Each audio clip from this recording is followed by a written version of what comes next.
죄 많은 이 세상, 내 집 아니네. 그렇다면 우리의 집은 어디에 있습니까? 아까 영상 트실 때 어디 가셨었나요? 다시 질문 드릴게요. 그렇다면 우리의 집은 어디에 있습니까? 천국.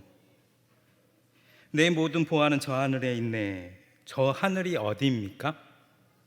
천국. 반응이 저 천국 문을 열고 나를 부르네. 누구를 부른다고요? 나를. 구체적으로 누구? 내 이름 석자. 여러분의 이름을 불러주신다 약속하셨습니다. 나는 이 세상에 정들 수 없도다. 왜요? 이 세상은 잠깐이요 영원한 곳, 우리의 본향이 어디이기 때문입니까? 천국. 오 주님 같은 친구 없도다. 저 천국 없으면 난 어떻게 하나. 저 천국 문을 열고 나를 부르네. 나는 이 세상에 정들 수 없도다. 그렇게 고백하십니까? 아멘. 우리는 영원한 우리의 본향 천국을 향하여 열심히 나아가고 있는 줄 믿습니다.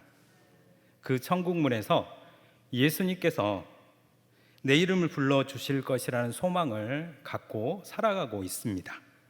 그런데 만일에, 정말 만일에 말입니다, 내가 너를 도무지 알지 못한다 라고 말씀하신다면 어떻게 될까요? 예수님, 저는 예수님 알고 있는데 예수님이 왜 저를 모르십니까? 변명할 수 있을까요? 그 순간에 말문이 탁 막힐 것입니다. 천국에 들어갈 소망으로 살아왔는데 갑자기 천국에 들어올 수 없다라는 말을 듣는다면, 주의 이름으로 귀신을 쫓아내며 주의 이름으로 많은 권능을 행하였는데 불법을 행하는 자들아 내게서 떠나가라 라고 하신다면 상상만 해도 끔찍하지 않습니까? 그런 일을 상상하면 안 되지만 간혹 상상해 봅니다. 여러분, 아직 끝난 것이 아닙니다. 우리가 천국에 들어간 것은 아니라는 말입니다. 시간이 아직 있겠지 하며 안일하게 하루하루 살아서는 안 됩니다. 회개할 시간이 있겠지 하면서 죄 짓는 삶을 또 살아가면 안 됩니다. 예수님께서 우리의 죄 문제를 해결해 주셨지만 우리가 죄로부터 완벽하게 벗어난 것은 아닙니다. 그래서 우리가 여전히 죄에 넘어질 때도 있습니다. 그래서 회개 기도하며 하나님, 죄를 다스릴 수 있는 힘을 더하여 주시옵소서, 그렇게 기도하는 것 아니겠습니까? 주여 주여 하는 자마다 다 천국에 들어갈 것이 아니라 아버지의 뜻대로 하는 자라야 들어갈 수 있다 라고 하셨는데, 아버지의 뜻이 아닌 내 뜻대로 살아갈 때가 있습니다. 좀 극단적인 예지만 죄 짓고 살아가고 있고 자신의 뜻대로 살아가고 있고 불법을 행하고 있을 때 그 순간에, 만일 그 순간에 하나님께서 나를 데려가셨다, 불러가셨다면 하나님, 저 왔어요. 정말 뵙고 싶었는데 이제서야 왔다니 너무나 반가워요. 그런 말이 나올까요? 아니면은 쥐구멍이라도 찾고 싶은 마음이 들겠습니까? 그래서 내 몸을 쳐 복종해야 합니다. 사도 바울은 이렇게 고백합니다. 내가 내 몸을 쳐 복종하게 함은 내가 남에게 전파한 후에 자신이 도리어 버림을 당할까 두려워함이로다. 이 정도면 잘하는 것이지, 그렇게 생각하는 것이 아니라 넘어질까 조심하면서 근신하며 살아가야 함을 말씀하고 있습니다. 그렇다면 어떻게 하면 잘 살아갈 수 있을까? 끝까지 승리할 수 있을까? 어떻게 살아가야 할 것인가? 그 질문에 대해 오늘 본문에서 딱 두 가지만 말씀드리려고 합니다. 첫째는 믿는 도리를 굳게 붙잡아야 합니다. 굳게 붙잡아야 할 이유는 흔들리지 않기 위함입니다. 넘어지지 않기 위함이고 버림당하지 않기 위함입니다. 내 뜻이 아닌 오직 하나님 뜻대로 살아가기 위함입니다. 믿는 도리라는 단어는 히브리서에서 등장하는 단어인데요, 다른 말로 바꾸면 신앙 고백이라 할 수 있습니다. 예수님을 어떻게 고백하십니까? 하나님을 어떻게 믿습니까? 성경은 무엇을 여러분들에게 말씀하고 있습니까? 이런 여러 가지 질문에 대해서 답변할 수 있어야 합니다. 세례교육을 이전 교회에서 꽤 많이 했었는데, 이 세례교육을 할 때 이런 질문을 꼭 제가 드립니다. 당신을 구원해 주신 예수님을 믿습니까? 하나님께서 당신을 천국으로 인도해 가실 텐데, 만일 오늘 하나님께서 당신을 데려가신다면 천국에 들어갈 수 있습니까? 아니면 못 들어갈까요? 라고 질문해 보면 거의 대부분이 이렇게 답변합니다. 아직은 죄가 많아서 모르겠다는 것이겠죠. 여러분, 우리가 답변을 잘 하려면 잘 알고 있어야 합니다. 내가 믿는 예수님에 대해서 잘 알고 있어야 합니다. 내가 무엇을 믿고 있는지 자신의 신앙을 고백하려면 잘 배우고 잘 알고 있어야 합니다.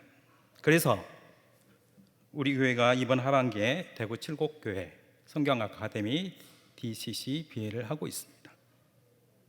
하나님의 말씀은 계속 듣고 또 들어야 합니다. 배우고 또 배우고 또 배워야 합니다. 그래야 수적천석, 떨어지는 물방울이 돌을 뚫는다라는 말처럼 우리 마음판에 하나님의 말씀이 완전히 새겨져서 절대 지워지지 않아야 합니다. 그래야 우리의 말과 행동이 하나님의 말씀에서 벗어나지 않을 것입니다. 지워져 버리니까 들을 때는 아멘하고 그렇게 살겠습니다 라고 다짐하면서 울면서 다짐하는데 며칠이 지나면 까먹고 말죠. 마음판에 깊이 새겨야 합니다. 믿는 도리를 굳게 붙잡아야 합니다. 잘 알고 잘 믿고 어떤 상황에서도 흔들리지 않아야 합니다. 오늘 본문에 등장하는 두 행악자가 서로 주고받는 이야기를 살펴봅시다. 한 행악자가 이렇게 말합니다. 내가 그리스도가 아니냐? 너와 우리를 구원하라. 여러분, 이 행악자의 고백에 등장하는 그 그리스도, 구원, 이 행악자가 예수님을 제대로 알고 있고 제대로 믿고 있는 것일까요? 질문 해봤자 하나만한 질문이죠. 예수님을 구주로 정말 고백하는 것일까요? 아니죠. 단지 그가 그리스도, 구원이라고 그 단어를 언급하였다고 해서 그가 잘 알고 있고 예수님을 잘 믿고 있는 것은 아닙니다.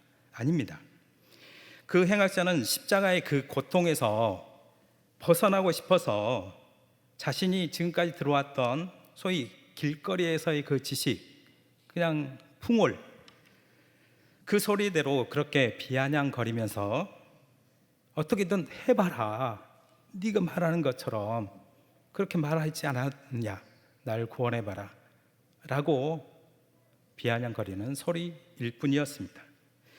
그에 반해서 다른 한편의 행악자의 이야기를 살펴봅시다. 이 사람의 이야기는 단호합니다. 마음에 붙잡고 있는 것을 확신하면서 단호하게 선포하고 있습니다. 40절 말씀에 보면 내가 동일한 정죄를 받고서도 하나님을 두려워하지 아니하느냐라고 말합니다. 지금 형벌을 받고 있는 것은 자신들이 지은 죄 때문이라고 죄값으로 형벌 받는 것이니 당연한 것이다 라고 하면서 하나님께서 우리를 벌하시는 것이니 그렇게 고백하고 있습니다. 41절에는 더 놀라운 말을 하고 있습니다. 우리는 우리가 행한 일에 상당한 보응을 받는 것이나 이 사람이 행한 것은 옳지 않은 것이 없느니라 라고 말씀합니다. 예수님이 행한 것은 옳지 않은 것이 없는데 억울하게 십자가에 매달려 계신다라는 말입니다. 여러분, 이 행악자가 언제부터인지 모르지만 예수님을 과거에 알고 있었고 예수님이 행한 것들을 많이 보았던 것 같습니다. 그렇죠? 예수님이 과거에 많이 행한 것을 내가 봤는데 그 모든 행한 것이 옳지 않은 것이 없었다라고 고백하고 있는 것이죠. 예수님을 잘 알고 있는 사람으로서 어떻게 그 최고의 형벌이라고 할 수 있는 십자가형을 당할 수 있었을까? 좀 이율배반인 것 같다. 앞뒤가 맞지 않는 것 같다. 일단 그 생각은 차지하고 십자가에서 죽어가는 마당에서 정말 정신이 없을 것입니다. 누굴 생각하고 누굴 비판하고 뭐런 정신이 없을 것입니다. 비몽사몽일 수도 있습니다. 그럼에도 불구하고 그 행악자는 예수님에 대해서 자신이 알고 있는 바, 그리고 예수님이 십자가에 죽을 만한 죄인이 절대 아님을 그 자리에서 있는 사람들에게 외치고 있는 것입니다. 그 사실을 기억하시기 바랍니다. 우리가 하나님을 믿는 사람으로서 이 세상을 살아갈 때 모든 사람들 앞에서 당연히 부끄럽지 않게 살아가야 하는 것은 당연합니다. 그리고 천국을 향하여 가는 길에서 아직 끝나지 않았는데 이 여정에서 우리가 믿는 도리, 즉 우리가 무엇을 믿고 있는 그 신앙 고백을 붙잡고 그 어떤 상황에서도 예수님을 외치는 여러분이 되시길 주님으로 축복합니다. 그렇게 외칠 기회가 주어지지 않았습니까? 오늘 이웃사랑 알곡잔치 선포식을 했습니다. 이번 기회에 뜨겁게 외쳐봅시다. 우리가 믿는 도리, 우리의 신앙 고백, 내가 무엇을 믿는지, 내가 믿는 예수님은 우리를 부끄럽다 하지 않으셨습니다. 그렇다면 우리도 이 세상에 나가서 세상 사람들에게 예수님을 전할 때 부끄럽지 않게 단호하게 우리가 알고 있는 바, 믿는 도리 단호하게 외쳐야 할 줄로 믿습니다. 우리가 천국을 향하여 열심히 나아가고 있는데 어떻게 하면 잘 살아갈 수 있을까? 그 첫 번째를 말씀드렸고 이제 두 번째는 오늘 말씀의 제목인 주여 나를 기억하소서입니다. 행악자는 이렇게 예수님께 말합니다. 42절 말씀에 보면 예수여 당신의 나라에 임하실 때에 나를 기억하소서 말씀합니다. 여러분, 그 당시 그 시대를 살아가던 사람들이 기대하고 있었던 예수님 혹은 그리스도 혹은 구원자, 그 구원자는 정치적인 메시아였습니다. 압제를 벗어나게 해줄 해방자, 그 어떤 나라도 우리를 넘볼 수 없도록 강력한 국가를 세울 그런 절대 군주자를 원했습니다. 그런 상황에서 그런 사상이 가득 찬 상황 속에서 지금 십자가 형벌에서 자기 자신이 죽어가고 있는 마당입니다. 그리고 억울하게 누명을 써서 매달려 있는 예수님도 죽게 될 것입니다. 뻔한 상황입니다. 그런 상황에서 행악자는 이렇게 고백하는 것입니다. 죽음으로 끝나는 것이 아니다. 저 세상에 있다. 예수님이 평소에 말씀하시던 그 나라가 있고 예수님이 그 나라의 주인이다 라고 고백하고 있는 것입니다. 42절 후반절에 보면 예수여 당신의 나라에 임하실 때, 죽음으로 끝나는 것이 아니라 또 다른 세상이 있다. 그 나라의 주인이 당신 예수님이십니다. 그 나라에 나 임할 때 나를 기억하소서라고 외치는 것입니다. 놀라운 통찰력입니다. 그리고 영원한 영적 세계에 대한 확고한 믿음의 고백을 하고 있습니다. 십자가에서 죽어가는 마당에서 그냥 막연하게 믿자야 본전이지, 저 사람이 평소에 길거리에서 외쳤던 그게 사실이라면 그냥 한번 던져볼까? 라고 그런 말이 아니라는 것입니다. 그가 한 말, 나를 기억하소서라는 단어는 나를 너그럽게 보아달라는 요청입니다. 사실 십자가의 극악무도한 형벌, 형틀이라고 우리가 알지 않습니까? 그렇다면 행악자, 정말 죽을 수밖에 없는, 그냥 당연하게 벌받아서 죽는 그 사람이 예수님께 그런 요청을 할 자격이 있을까요? 부끄럽죠. 못하죠. 말 꺼내기가 미안하죠. 떳떳하게 요청한 것이 아닙니다. 자신만만하게 요청한 것이 아니라는 말입니다. 나를 불쌍히 여겨 주시옵소서, 나를 너그러이 용서하여 주시옵소서라는 간구였습니다. 여러분, 우리는 날마다 넘어집니다. 죄에 넘어지고 교회에서 말과 행동으로 인하여 시험에 넘어지고 내 자신의 생각으로 넘어지고 하루에도 엎치락 뒤치락 수도 없이 변덕스러운 것이 우리 마음 아닙니까? 부끄럽죠? 지금 이 순간 하나님께서 나를 데려가신다면 너무나 부끄럽습니다. 마지막 날 하나님 앞에 섰을 때 모든 것이 드러난다 하는데 내가 그냥 토로한다고 하였는데 부끄러운 것 투성 아니겠습니까? 저 천국을 향하여 우리는 나아가고 있는데 아버지 불쌍히 여겨주셔서 그뿐 그 말 외에는 더 뭐가 필요하겠습니까? 죽을 수밖에 없는 죄인을 구원하여 주신 것도 하나님의 긍휼하심 때문이라고 성경은 말합니다. 우리가 하나님의 복을 받아 누리며 살아가는 것도 하나님의 긍휼 때문이라고 시편은 고백합니다. 우리가 지금 은혜의 보좌에 앞에 담대히 나와서 예배할 수 있는 것도 하나님의 긍휼하심 때문이라고 히브리서는 말합니다.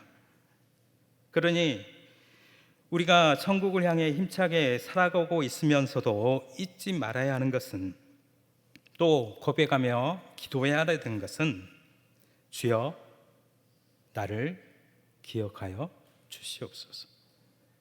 주여 주의 나라 임할 때 나를 모른다 하지 마시고 불법을 행하는 자들이라 하지 마시고 나를 기억하여 주시옵소서. 그뿐입니다. 주여 나를 기억하소서라고 예수님께 말한 그 행악자에게 예수님은 오늘 나와 함께 낙원에 있으리라 라는 답변을 들려주셨습니다. 여러분에게도 그런 답변을 들려주실 줄 믿습니다. 꼭 들으시길 바랍니다. 때를 써더라도 들으시길 바랍니다. 그냥 성경에 있는 말이겠거니 하지 마시고 이거는 때를 한번 써보시기 바랍니다. 그래야 내가 살 것 같습니다. 내가 그래야 숨을 쉴 것 같습니다. 때를 써보시기 바랍니다. 그게 아버지 앞에서의 아들, 딸의 권리 아니겠습니까? 그 음성 아니면 날 살 수 없습니다. 아버지, 나를 모른다 하시면 어떻게 합니까? 불법을 행하는 자들아, 그 말을 나한테 들으신다면 들려주시는 어떻게 하십니까? 간혹 저는 그런 생각을 해봅니다. 수도 없이 해봅니다. 그래서 울 수밖에 없고, 그래서 하나님의 긍휼하심을 바랄 수밖에 없죠. 오늘 말씀을 다시 기억해 봅시다. 우리는 천국길 가고 있습니다. 그 길은 아직 끝나지 않았습니다. 이 길을 잘 가려면 우리가 믿는 도리를 굳게 붙잡아야 합니다. 우리의 신앙 고백 절대 잊어서는 안 됩니다. 마음판에 새겨서 낙수물이 바닷물 한번 뚫으면 절대 지워지지 않는 것처럼 흔들리지 않아야 합니다. 누가 뭐라 해도 나는 하나님의 말씀대로 산다. 누가 뭐라 해도 하나님 말씀을 포기하지 않는다. 다 나를 버린다 해도 하나님은 절대 나를 포기하지 않으셨듯이 나도 그렇게 살 것이다. 타협하지 말고 언제 어디서나 하나님 앞에서 서 있다는 생각을 가지고 부끄럽지 않게 하나님 말씀대로 살아갑시다. 그리고 주여, 주의 나라에서 임하실 때 나를 기억하여 주소서. 그것뿐입니다. 그렇게 하나님의 긍휼하심으로 늘 승리해 가시는 저와 여러분이 되시 주의 이름으로 축복합니다.